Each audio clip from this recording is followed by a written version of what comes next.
Hi hello അസ്സലാമലൈക്കും. പുതിയൊരു വീഡിയോയിലേക്ക് എല്ലാവർക്കും സ്വാഗതം. ഇന്നത്തെ റെസിപ്പി വളരെ എളുപ്പത്തിൽ ഉണ്ടാക്കാൻ പറ്റുന്ന ഒരു ചക്കരക്കന്നിയുടെ റെസിപ്പിയാണ്. കുട്ടികൾക്കും വലിയവർക്കും ഒരുപോലെ ഇഷ്ടപ്പെടുന്ന നല്ല ടേസ്റ്റിയായ നല്ലൊരു ചക്കരക്കന്നിയാണ്. അതും അധികം ബുദ്ധിമുട്ടൊന്നുമില്ലാതെ വളരെ എളുപ്പത്തിൽ ഉണ്ടാക്കാൻ പറ്റുന്ന ചക്കരക്കന്നിയാണ്. എങ്ങനെയാണ് ഉണ്ടാക്കുന്നത് നോക്കാം.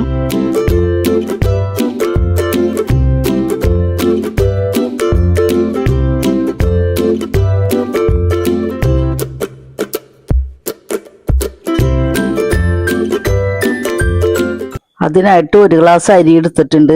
പായസമൊക്കെ വെക്കുന്ന അരിയാണ് എടുത്തേക്കുന്നത്. ഇതിന് പകരം പച്ചരിയാണെങ്കിലും എടുക്കാം. പച്ചരിയുടെ ചക്കരക്കന്നിയുടെ റെസിപ്പി എൻ്റെ ചാനലിലുണ്ട്, അത് കണ്ടു നോക്കാം. അതൊരു കഴുകിയതിന് ശേഷം ഒരു കുക്കറിലിട്ട് കുറച്ച് വെള്ളവും കൂടെ ഒഴിച്ചൊന്ന് വേവിച്ചെടുത്തിട്ടുണ്ട്. അത് പകുതി വേവായപ്പോഴേക്കും ഒരു ഗ്ലാസ് പയറെടുത്തിട്ടുണ്ട്, വൻപയർ. അത് കഴുകിയതിന് ശേഷം വെള്ളത്തിലിട്ട് കുതിർത്തതാണ്. അപ്പൊ അത് ഈ അരിയിലേക്ക് ഇട്ട് കൊടുത്തിട്ട് കുറച്ച് വെള്ളവും കുറച്ച് ഉപ്പും കൂടെ ഇട്ടിട്ട് അതൊന്ന് വേവിക്കാനായിട്ട് വെക്കണം. കുക്കറിൽ വെച്ച് കഴിഞ്ഞാൽ പെട്ടെന്ന് തന്നെ വെന്ത് കിട്ടും.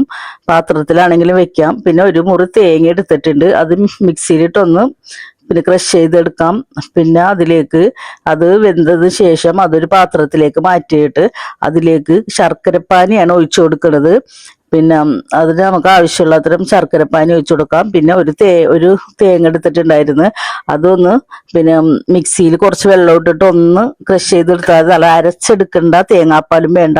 അതൊന്ന് അടിച്ചിട്ട് അതൊന്ന് ഒഴിച്ചു കൊടുക്കുക. കുറച്ച് മധുരം കുറവായതുകൊണ്ട് കുറച്ചും കൂടെ ശർക്കരപ്പാനിയും കൂടെ ഒഴിച്ചിട്ടുണ്ട്. എന്നിട്ട് എല്ലാം കൂടെ നല്ലതുപോലെ മിക്സ് ചെയ്ത് ഒന്ന് അടുപ്പിൽ വെച്ച് നല്ലതുപോലെ ഒന്ന് തിളപ്പിച്ചെടുക്കണം. നല്ല ടേസ്റ്റി ആയ ഒരു ചക്കരക്കന്നിയാണ്. പച്ചരി വെച്ചു ഇത് ഉണ്ടാക്കാം. അതിൻ്റെ റെസിപ്പിയും എൻ്റെ ചാനലിലുണ്ട്, വേണ്ടവർ അതൊന്ന് കണ്ടു നോക്കണം. ഇത് കണ്ടുകൊണ്ടിരിക്കുമ്പോൾ തന്നെ സബ്സ്ക്രൈബ് ചെയ്യണം കേട്ടോ. ലൈക്ക് ചെയ്യാൻ മറക്കരുത്, ഷെയർ ചെയ്യാനും മറക്കരുത് കേട്ടോ. അതൊന്ന് നല്ലതുപോലെ മിക്സ് ചെയ്ത് നല്ലതുപോലെ ഒന്ന് തിളച്ച് വന്നിട്ടുണ്ട്. തിളച്ച് വെള്ളമൊക്കെ ഒന്ന് വറ്റി വന്നിട്ടുണ്ട്. ആ സമയത്ത് ഉപ്പ് ഒരു അര ടീസ്പൂണോളം ഉപ്പും കൂടി ഇട്ട് കൊടുക്കണം, ആ മധുരമൊക്കെ ഒന്ന് ബാലൻസ് ചെയ്യാൻ വേണ്ടി. ഏലക്ക പൊടിച്ചത് അര ടീസ്പൂൺ ഇട്ട് കൊടുത്തിട്ടുണ്ട്.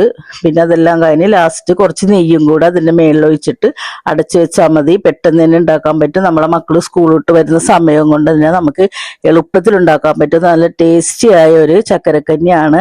നല്ല വയറും നിറയും, കുട്ടികൾക്ക് ഇഷ്ടമാകും ഇത്.